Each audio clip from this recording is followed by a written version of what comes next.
몽골족 칸의 역사입니다. 칸은 몽골 종족만이 사용한 족장이란 명칭이 아닙니다. 원래 퉁구스계 종족들은 거란, 예맥족, 여진, 훅노, 몽고, 돌글 등등이 있습니다. 네, 그런 부족장들은 대부분 칸이라는 이름을 사용했습니다. 정통성이 있다는 거죠. 우리나라도 신라 초기에 마립간, 거서간 등 신라 초기 왕의 호칭이었습니다. 우리 민족은 퉁구스계 예맥족입니다. 모든 퉁구스계 종족 중 유일하게 남하하여 농耕민족이 된 것이 예맥족입니다. 그리고 여진족 부족장을 칸이라고 합니다. 청태조 누르하치는 후금 대칸이라고 합니다. 대칸을 또한 카칸이라고 합니다. 1592년 11월 28일부터 1643년 9월 21일 승덕제 후금의 제2대 칸이자 청나라의 황제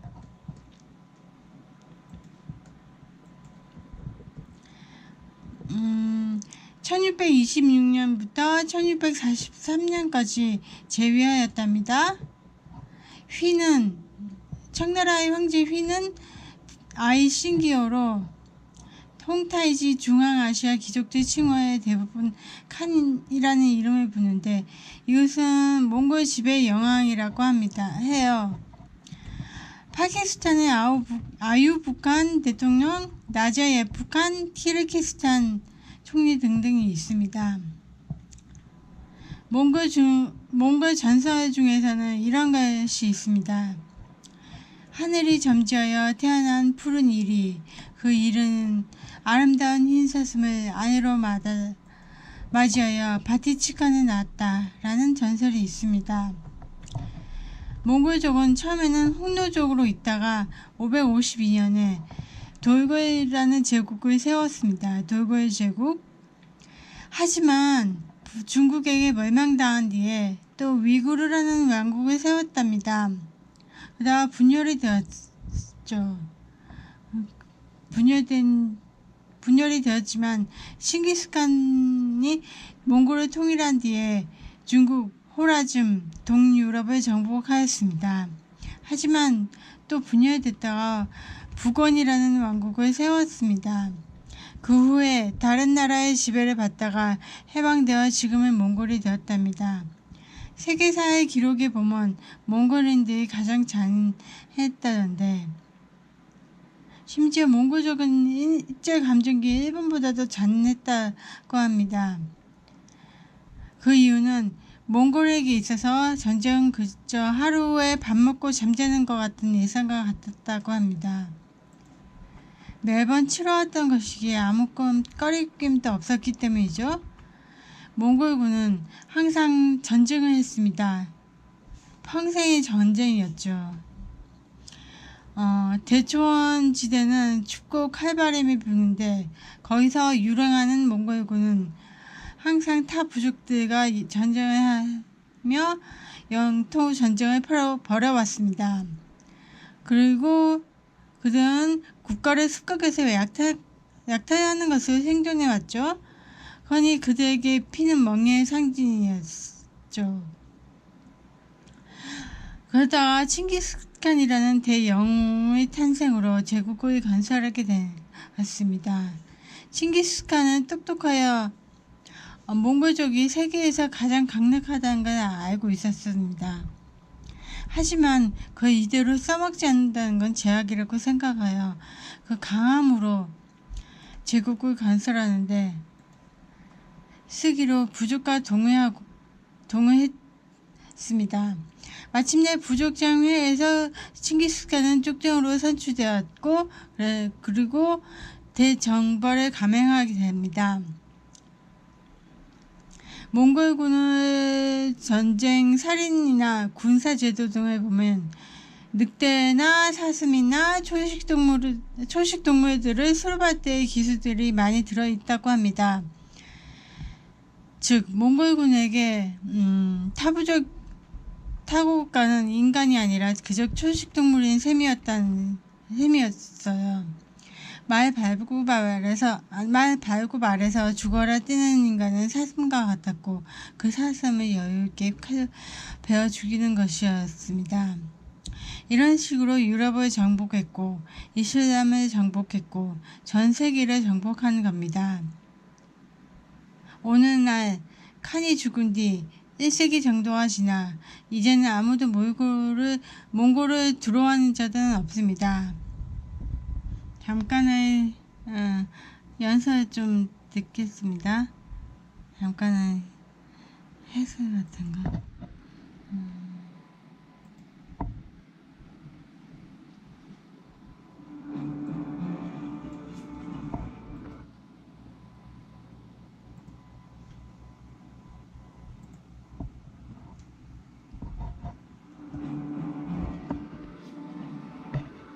300년 동안 그들은 역사상 가장 거대한 제국을 통치했다.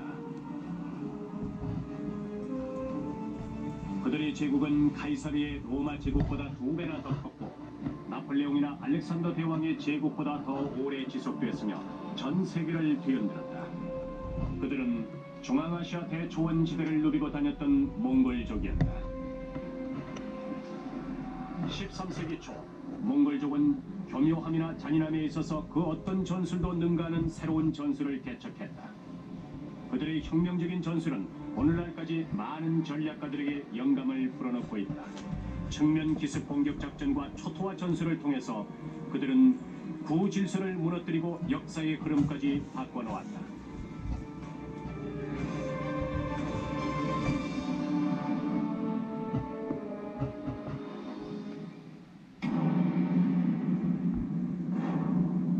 (12세기) 말 유럽은 암흑시대였다. 당시 두 개의 거대한 문화가 인류 문명의 기준으로 자리 잡았다.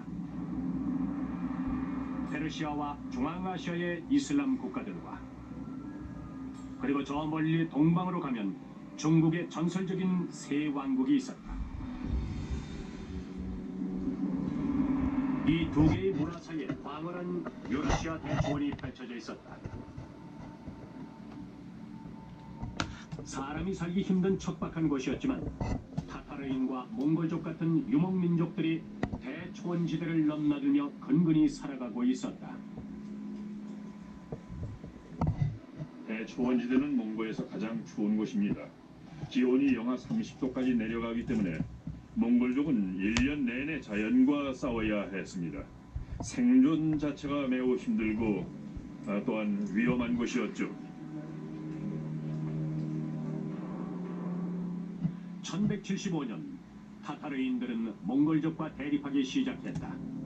생활 방식이나 종교가 매우 비슷한 이 두 종족은 고대 시대로부터 라이벌 관계였고 동맹과 대반 그리고 복수로 이어지는 끊임없는 순환 고리 속에 얽혀 있었다. 대립 관계에 있던 그들은 공동의 적을 보지 못했다. 부유하고 강력한 북중국의 금나라였다. 금나라의 대몽고 정책은 한마디로 말해서 분할 정책과 정복 정책이었습니다.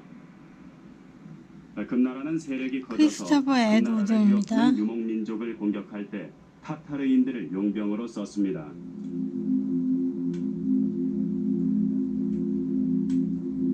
금나라는 대초원지대의 유목민들이 서로 반목하고 싸우는 데 열중하는 한 중국을 넘보지 않을 것이라고 믿었다.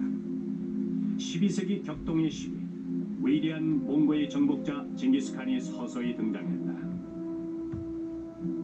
그러나 그는 왕족 출신이 아니었다. 그는 아버지 없이 힘들게 자라면서 어린 시절 내내 척박한 초원지대에서 굶어 죽지 않기 위해 고군분투했다. 징기스칸의 본명은 태무진, 몽골어로 대장장이란 뜻이다. 어린 시절을 힘들게 보낸 그에게 꼭 맞는 이름이었다. 1175년 겨우 9살이 됐을 때 족장이던 아버지 이수게이가 타타르인들에게 독살됐다. 칭기스칸의 아버지는 아주 진취적이고 또 유능한 족장이었습니다. 만약에 그가 살았다면 몽골의 차기 칸이 되었을 거예요.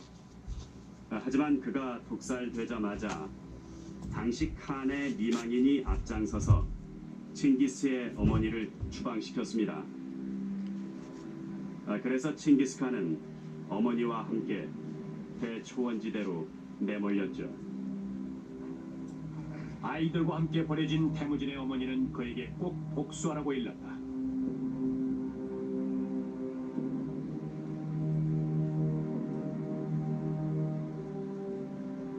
그는 자라면서 복수의 칼날을 갈았습니다. 한때 여러 번 전쟁에서 승리를 거둔 위대한 족장의 아들이었지만 그는 결국 어머니와 함께 추방됐죠. 때문에 그는 어릴 때부터 세상을 바로 세우겠다는 생각을 하면서 자랐습니다. 가혹한 30년의 세월이 흐른 후 태무진은 몽골족을 통일하고 위대한 지도자라는 뜻의 칸이라는 칭호를 얻었다. 전쟁터에서 입증된 충성심만 믿을 수 있다는 걸 터득한 그는 절대 다른 사람들을 믿지 않았다. 나이 40에 그는 타고난 지도자로 변신해 있었다. 몽골족은 알렉산더 대왕이나 히틀러 같은 힘있는 지도자가 나타나길 바랬죠. 인품에서 묻어나는 강력한 카리스마를 원했습니다. 1196년 부족을 통일한 태무진의 두 번째 임무는 타타르인들에게 복수하는 것이었다.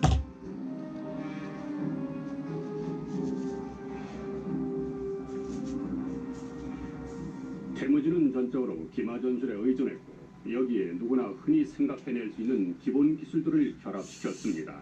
예를 들어 사냥하면서 익힌 평범한 기술들이 전쟁터에서 종종 허를 찌르는 전술로 둔갑했죠.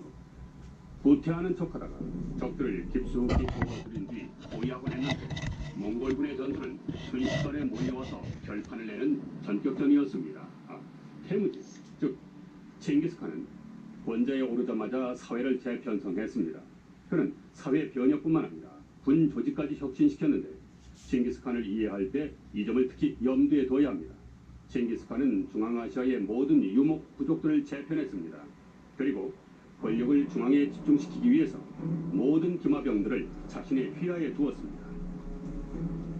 몽골군이 싸워서 이긴 전투를 보면 몽골군은 적군에 비해서 일단 수적으로 우세했습니다. 그들은 말을 타고 이동했기 때문에 기동성 면에서 뛰어났고 몇 사람씩 팀을 이뤄서 작전을 펼칠 수가 있었죠.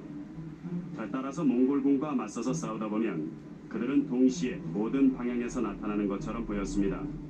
길게 줄지어서 몰려오다가 갑자기 흩어져서는 순식간에 포위를 하는데 빠져나갈 방법이 없었습니다.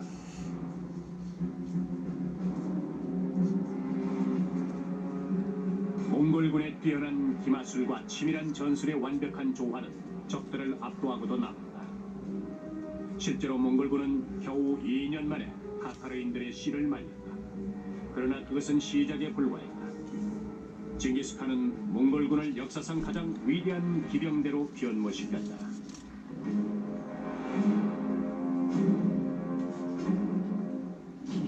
그는 자신의 가족들에게 견디기 힘든 고통을 안겨준 모든 사람들에게 복수했습니다.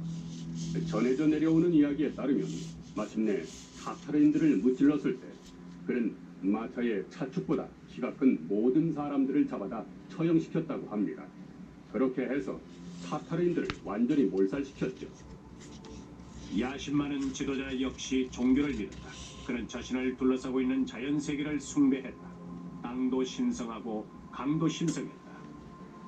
그리고 저 높은 곳에 유목민족들을 보호해주는 하늘의 신이 있었다. 태무진은 인간 세계가 자연 세계의 거울이 되어야 한다고 믿었다. 따라서 한 사람이 다른 모든 사람을 지배해야 했다. 그는 자신의 운명이 몽골족의 지도자가 되는 것이라고 확신했다. 칭기스칸은 자신을 하늘이 내린 지도자라고 믿었습니다. 전투에서 승리하는 것은 분명히 하늘에 계신 영원의 신, 즉 모카텐가가 결정하는 것이라고 확신했기 때문이죠. 칭기스칸은 하늘의 신이 이 세상의 모든 것을 결정한다고 믿었습니다. 전투에서 승리하고 패배하는 것은 물론이고 또 이 세상의 모든 일들을 하늘의 신이 주재한다고 믿었죠.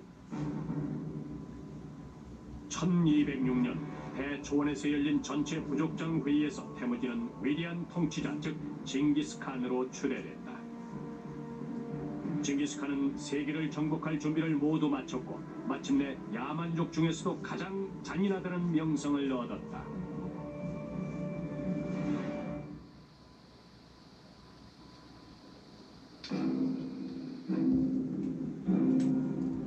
아버지의 원수를 갚고 위대한 지도자가 되는 것이 자신의 운명이라 믿어 의심치 않았던 징기스칸은 1206년 세계 제국 건설의 발판을 마련했다. 그는 대초원지대 모든 유목민족들의 최고 지도자인 칸으로 추대됐다.